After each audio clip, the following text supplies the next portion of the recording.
So you know what I'm reviewing today because you clicked on the video, and that's Don't Breathe 2. Now you clicked on the video because you're like, well, is it any good? No.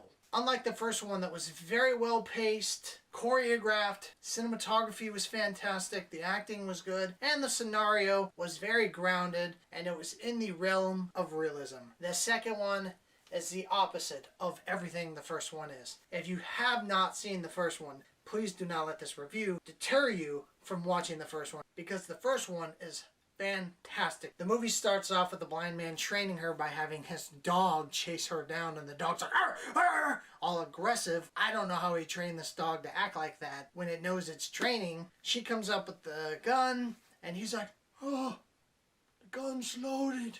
You have failed. Besides him telling her she failed, you don't know why he's training her. I guess it's common sense later, because then some gangsters show up to the house. They're like, hey man, that's where this bitch lives, and we're gonna go into this house with our dog, and we're gonna kill his dog, and we're gonna get in that fucking house and steal his bitch. Alright boys, you ready to go? And then they go into the house, and the blind man's like, doesn't hear anything. But the first movie, he fucking hears everything, right? The first movie, he hears every noise. He's very smart. He's very intelligent. The first movie had very smart, well-placed scenarios that are so realistic you are able to gravitate yourself into the movie and say, this is what I do to get out of that situation. And then the writers are so smart in the first movie, they're like, well, we're going to twist that up to where if you were to do that, it wouldn't have worked. And that's why the first one is so good. But this one, oh no, no, no, no, no, sir. So then the dog goes missing. He's shaking the little cup of food. And he's like, doggy. Notices the dog's missing. Doesn't hear it get killed. Somehow they kill the dog. They're inside the house. He goes outside the house. But the gang found the girl. She goes down into the cellar that he built for her and gets inside the box. Now this old man is supposed to be super smart and know what he's doing, but for some reason, he left holes in the box for her to breathe, so they just stick a hose into it and start filling it with water, and she's like, oh my god! And he's like, oh no! And realizes it's gonna get full. Moving on for that, there's a big fight. Obviously, I won't tell you what happens, but the old man needs to leave the house. For some reason, he has supersonic hearing, and he hears a cop radio in a car. And this car is like a block and a half away, and he goes, oh.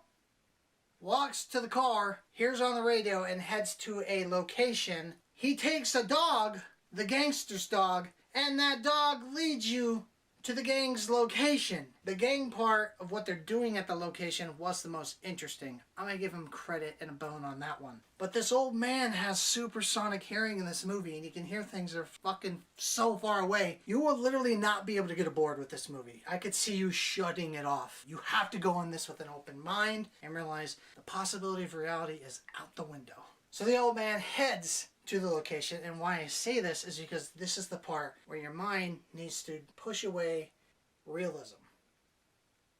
Push it out. He gets to this huge ass warehouse. Somehow the power goes out. And then they imply that this old blind man somehow went to a new location and was able to find the generator in this huge warehouse and shut the power off. Oh! I can't see anything, but I'm in a new place, but I have supersonic hearing, which helps me not see anything, but maybe people will believe that I'm so smart and so trained that I can find this generator in this warehouse I've never been in with this dog. Oh, here it is. Fucking so bad. Then they go down there and there's a gang fight with this blind old man fighting 5 men who can see with guns. Yes, it's no good. That is Don't Breathe 2 for you guys, and I don't recommend it. I honestly don't see a lot of you even being able to power through it and finish it. It was very hard for me to do it. The only reason I did is because I was at the theater. I will give the movie one benefit. It's like a Fast and the Furious movie. It's entertaining because it's so bad that you can't take your eyes off of it, because you're like, God, this is so dumb, and you keep wondering what's going to happen next and if it's going to get stupider than it is. And it does. It gets worse and worse and worse and worse and worse until the end. I'm going to grade Don't Breathe 2 a C-. Well guys, that is my review for Don't Breathe 2. I don't recommend it, but if you are bored and you want to check it out, I'm going to tell you right now, please do not let the second one ruin your taste of watching the first one. And if you've watched the first one, I want to tell you just avoid the second one because it will ruin everything the first one did for you. The first one is awesome. The second one is dog shit. Where's the camera? So if you're ready to watch Don't Breathe 2, then knock yourselves out, fans. Until then, I'll catch you movie fans on my next review.